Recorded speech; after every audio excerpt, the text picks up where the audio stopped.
جیسے میں نے کسی فن پارے کا تجزیہ کیا اور اسی فن پارے کا تجزیہ آپ نے کیا، تو دونوں کی سوچنے سمجھنے کی جو صلاحیت ہے، پرکھنے کی جو صلاحیت اور قابلیت ہے، الگ الگ ہے۔ ہو سکتا ہے آپ کو کوئی جملہ بہت پسند آ گیا ہو اور آپ کی فطرت نے اس کو بہت اچھے سے قبول کر لیا ہو، اور مجھے وہ جملہ اور وہ عبارت مجھے پسند نہیں آئی ہو جس قدر آپ کو پسند آئی ہو۔ تو یہ ذاتی پسند و ناپسند کی بات ہے۔ یہ تنقید قاری کے تأثرات کو زبان و بیان کے ذریعے دوبارہ تخلیق کرتی ہے۔ دوبارہ مطلب ایک عبارت تو پہلے سے ہے، اور دوسری تخلیق کیا ہوگی؟ جو آپ کے اوپر جو طاری ہوئی ہے تو پھر آپ اس کو لکھیں گے، تو دو تخلیق ہو گئی۔ اسی مقصد کے حصول کے لیے نقاد اصل فن پارے کے متوازی ایک ایسا متن تخلیق کرتا ہے۔ متوازی مطلب اس کے بالمقابل، اسی طرح جو دوبارہ وہی کیفیت یا اسی سے ملتی جلتی کیفیت تخلیق کرنے میں کامیاب ہو سکے۔ اس طرح تأثراتی تنقید نہ تو معروضی انداز میں فن پارے کا تجزیہ کرتی ہے، نہ ہی اپنی جانب دادیوں سے دستبردار ہو کر فن پارے کا علمی محاکمہ کرتی ہے۔ اسی طریقہ کار کے سبب مغرب میں اس دبستان کے بنیاد گزاروں نے اسے تخلیقی تنقید کا بھی نام دیا ہے۔ گویا تأثراتی تنقید کسی فن پارے کے رد عمل میں ایک اور فن پارہ تخلیق کر دینے سے عبارت ہے۔ اب ہمیں یہ بتائیے کہ مغرب میں یا کہیے تنقید میں کس تنقید کو تخلیقی تنقید کہا جاتا ہے؟ بتائیے۔ تأثراتی تنقید کو تخلیقی تنقید کہا جاتا ہے۔ خوب غور سے سنیے گا نا تو ایک مرتبہ میں یاد ہو جائے گا۔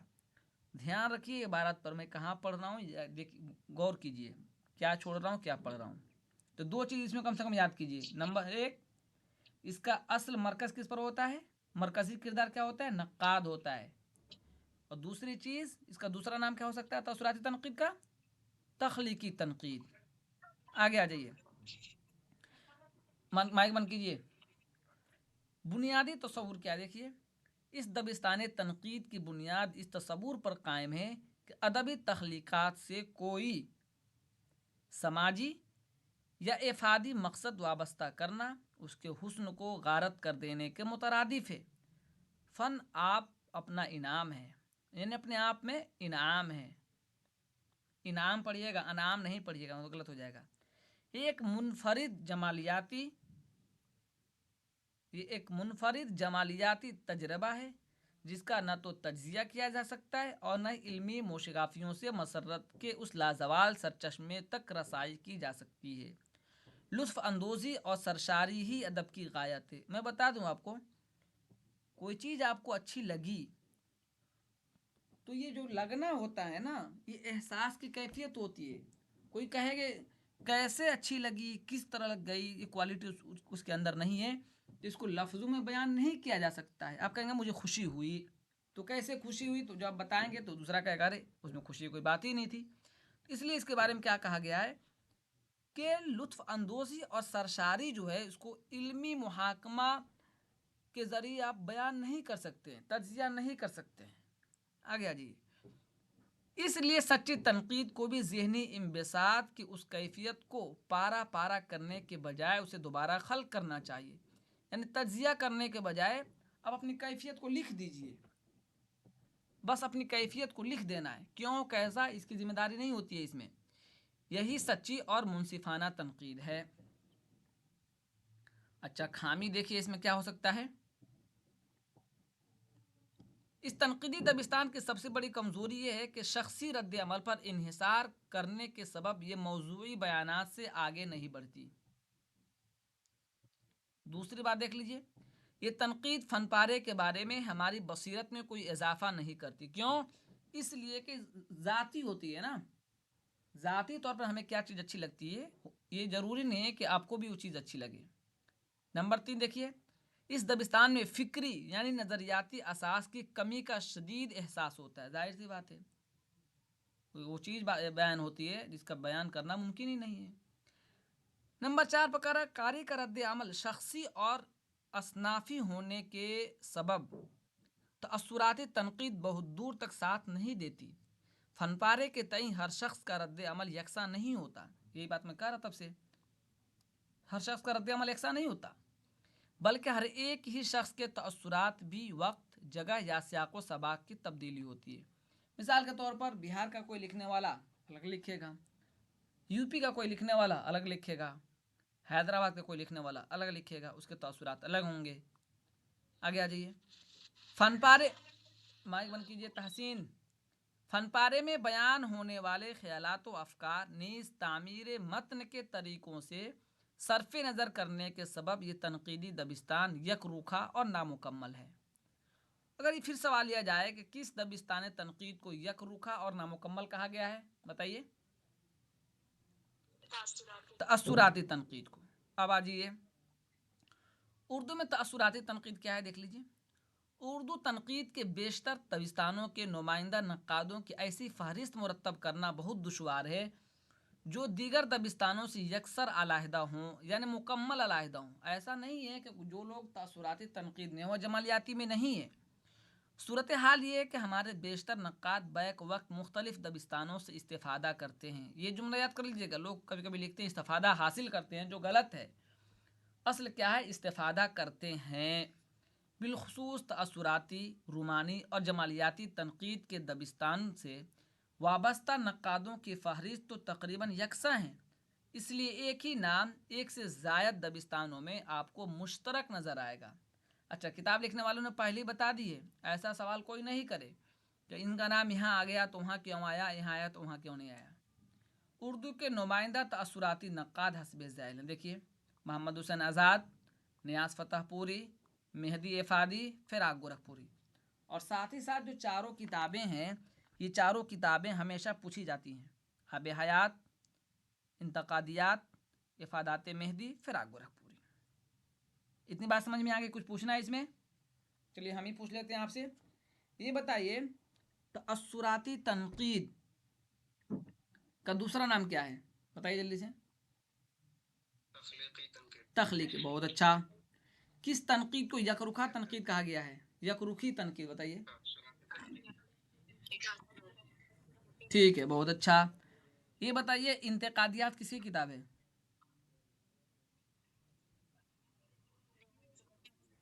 چلیے اب آ جائیں جمالیاتی تنقید میں۔ اردو میں جمالیاتی تنقید کا باقاعدہ دبستان موجود نہیں، یہ دیکھ لیجیے، اور نہ ہی دوسرے دبستانوں کی طرح اس تنقید کا کوئی مستحکم فکری نظام ہی اردو میں نظر آتا ہے۔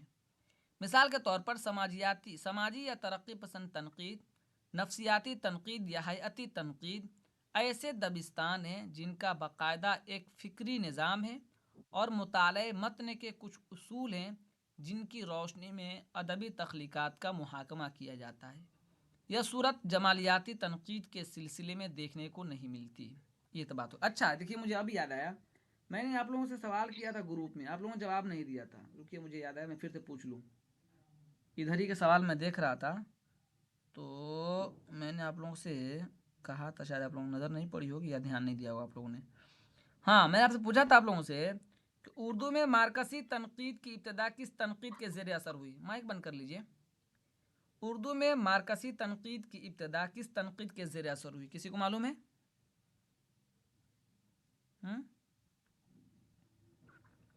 نہیں معلوم ہے؟ ترقی پسند تحریک یا دوسرے تحریک؟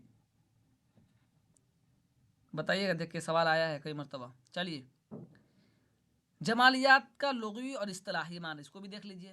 اگر جمالیات کے فقط لغوی معنی پیش نظر ہوں تو معاملہ زیادہ دشوار نہیں اور اکثر نقادوں کے یہاں اس کی نشاندہی کی جا سکتی ہے، لیکن مخصوص شعبہ علم کی حیثیت سے اگر جمالیات کی تعریف پیش نظر ہو اور اس دبستان کی فکری بنیادیں بھی ملحوظ ہوں تو اردو کی حد تک اس تنقیدی طریقہ کار سے ہمارے بہت نقادوں نے کام لیا۔ اب دیکھیے، اس کی تعریف کر رہے ہیں یہاں سے کہ جمالیات، جی بہت کم نقادوں نے، ہاں کم چھوٹ گیا، دیکھیے بہت کم نقادوں نے کام لیا۔ جمالیات کی اصل جمال کا فلسفہ یا علم ہے، اصل جمال کا فلسفہ یا علم ہے، یعنی حسن کی تلاش اور اس کی نشاندہی اس طریقۂ تنقید کی اصل ہے۔ تو اب یہ سوال آ جائے گا کہ جمالیاتی تنقید کی اصل کیا ہے؟ حسن کی تلاش اور اس کی نشاندہی، دو چیز اس کے لیے ضروری ہے۔ اس اعتبار سے ہم کہہ سکتے ہیں کہ مطالعہ متن کے اس طریقہ کار کو جس میں حسن کی تلاش اور حسن کے متعلقات کو مرکزی اہمیت حاصل ہو، جمالیاتی تنقید کہا جائے گا۔ اب ہم پھر سے ایک مرتبہ بتا دیجئے کہ جمالیاتی تنقید میں مرکزیت کس کو حاصل ہے، بتائیے۔ حسن کی تلاش اور اس کی نشاندہی، ٹھیک ہے، آگے آ جائیے۔ یعنی متن کے تشکیلی عناصر، اس کے سماجی محرکات یا فنکار کے شعوری اور لاشعوری نہا خانوں مطلب پوشیدہ، اس طریقے تنقید کا مقصود ہرگز نہیں ہوتا۔ یہ طریقہ تنقید فن پارے کی اخلاقی اور افادی قدروں سے بھی سروکار نہیں رکھتا، بلکہ تنقید کی اس دبستان کا تنہا مقصود حسن کی تلاش اور اس کے متعلقات کا تجزیہ ہوتا ہے، اور اسی بنیاد پر فن پارہ اچھا یا برا کہا جاتا ہے یا قرار پاتا ہے۔ یہاں تک تو بات سادہ اور آسان تھی، لیکن جب جمالیات کو ایک نظام فکر اور علم کے ایک مستقل شعبے کی حیثیت سے دیکھتے ہیں تو ہمیں ایسے بہت سے سوالات کا سامنا کرنا ہوتا ہے جن کا جواب اتنا سہل اور سادہ نہیں۔ مثلا مطالعہ حسن کا نام اگر جمالیات ہے تو پھر حسن کی حقیقت کا کیا؟ حسن مادی اور محسوس پیکر کا نام ہے یا فقط ایک مجرد تصور؟ حسن اور حسین کیا الگ تصورات ہیں؟ ایک کتاب میں نے آپ کو اور دیا تھا تاکہ آپ اور اچھے سے اس کو پڑھ لیں، ساتھ میں اس کا مطالعہ جاری رکھیے۔ پھر سوال کر رہے ہیں کہ حسن کا سرچشمہ کہاں؟ حق اور خیر سے حسن کا کیا رشتہ؟ حسن سے وابستہ مسرت کی کیفیت کس پر اسرار عمل سے حسن کا تجربہ کرنے والے شخص کو اپنے گرفت میں لے لیتی ہے؟ حسن مطلق ہے یا اضافی؟ اس سلسلے کا مشکل ترین سوال یہ ہے کہ ایسے اصولوں کی تربیت اور اس کا کوئی مربوط نظام ممکن بھی ہے جو مصوری، موسیقی، مجسمہ سازی، فن تعمیر اور شعر و ادب سبھی کے حسن کا احاطہ کر سکے، کیونکہ حسن تو جملہ فنون لطیفہ کی یکساں طور پر مشترک قدرے ہے اور ان کا بنیادی جوہر ہے۔ یہ بات سوال پیدا کر رہے ہیں، ہمیں تو دیکھ لینا ہے بس۔ اب یہاں سے ہم دیکھیں گے کچھ اقوال ہوں گے، اس پر نظر رکھیں گے ہم۔ کرے مشرق و مغرب میں جمالیات کا تصور، آپ میں سے کوئی پڑھنا چاہے گا لیکن زور سے پڑھنا ہوگا۔ ہاں پڑھیے، زور سے پڑھیے۔ مشرق و مغرب میں جمالیات کا تصور۔ جمالیات کا انگریزی ایستھیٹکس ہے۔ ایک مخصوص شعبہ علم کی حیثیت سے ایستھیٹکس کا تصور مغرب میں بھی بہت بعد میں شروع ہوا۔ پہلا شخص جس نے ایستھیٹکس کا لفظ فلسفہ حسن کے معنی میں استعمال کیا بام گارٹن تھا۔ یہ جرمن مفکر تھا جس نے 1735 میں اپنا تحقیقی مقالہ ایستھیٹیکا کے عنوان سے لکھا جو 1750 میں شائع ہوا۔ اس مقالے میں بامگارٹن نے پہلی دلایا کہ فنون لطیفہ میں پایا جانے والا حسن مطالعے کا مستقل موضوع ہے اور اس حسن سے وابستہ مسائل کا مطالعہ ایک مستقل علم کا تقاضا کرتا ہے۔ بام گارٹن یہ بھی صراحت کرتا ہے کہ حسن کے تجربے سے حاصل ہونے والی مسرت حصول علم کا ایک ذریعہ بھی ہے۔ یہ تجربہ بھی ایک جسے بام گارٹن ایبسنس نالج نیم روشن علم یا نیم روشن علم یا knowledge in the form of feeling احساس کی شکل میں حاصل ہونے والا علم کہتا ہے۔ اچھا رک جائیے، ہم نے کیا دیکھا؟ جمالیات کے لیے کیا ضروری ہے؟ حسن کی تلاش۔ اب ایک سوال یہ آئے گا کہ جمالیات کا نظریہ سب سے پہلے کس نے دیا؟ بتائیے سب لوگ۔ بام گارٹن نے، ٹھیک ہے۔ آگے آ جائیے، پڑھیے، اب پڑھیے بام گارٹن کا۔ ہاں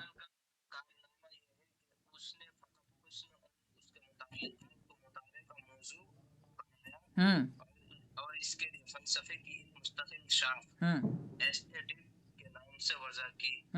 اس اصطلاح کو اسی مخصوص معنی میں بعد کے تمام مفکرین نے تسلیم بھی کیا۔ جرمنی کے دوسرے مشہور مفکر